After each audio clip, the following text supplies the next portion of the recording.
आणि जीवात्मा पापाला नष्ट करतात. म्हणून नियमाचं पालन करा, तप करा, त्याग करा, सत्य स्वच्छताचं पालन करायचे, व्रताचं आचरण करायचे. आणि श्रद्धा असेल तर पाप नष्ट होत असतात.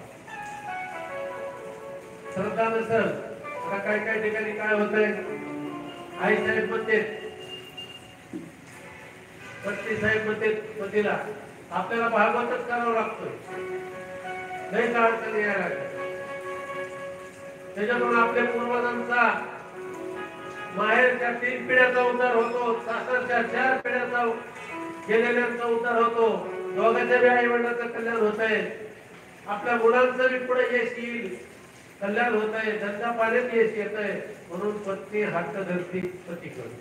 आपल्याला भागवत कथा किंवा शिवपुराण कथा करावं लागते. त्या माता मुलीची श्रद्धा असते. पण पुढे काय होतं,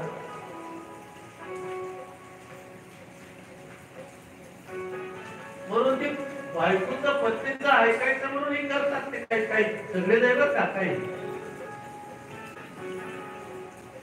बळच करायचं. पण कोणीकडे म्हणायचं त्या पुजाऱ्याला, ब्राह्मण देवाला, हे लवकर उरक,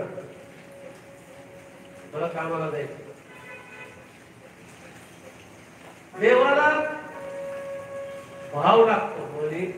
म्हणून तुकडोजीराय म्हटलेले, म्हणे नाही भाव, म्हणी नाही भाव म्हणे देवा मला पाव, म्हणी नाही भाव म्हणे देवा मला पाव, देव वचन पावायचं नाही रे, देव बाजारचा भाजीपाला नाही रे, देव बाजारचा भाजीपाला नाही रे, देव बाजारचा भाजीपाला नाही रे, देव बाजारचा भाजीपाला नाही रे, देव बाजारचा भाजीपाला नाही रे, देव बाजारचा भाजीपाला नाही रे. म्हणी नाही भाव म्हणे देवा मला पाव, म्हणी नाही भाव म्हणे देवा मला पाव, देव वचन पावायचं नाही रे, नाही रे, देव बाजारचा भाजीपाला नाही रे, देव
बाजारचा भाजीपाला नाही रे,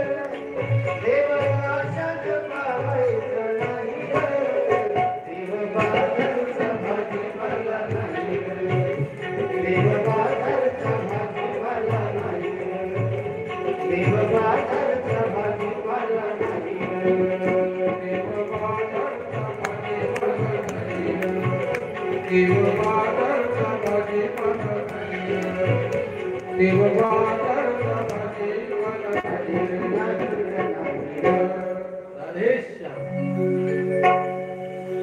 म्हणून श्रद्धा पाहिजे, भक्ती पाहिजे.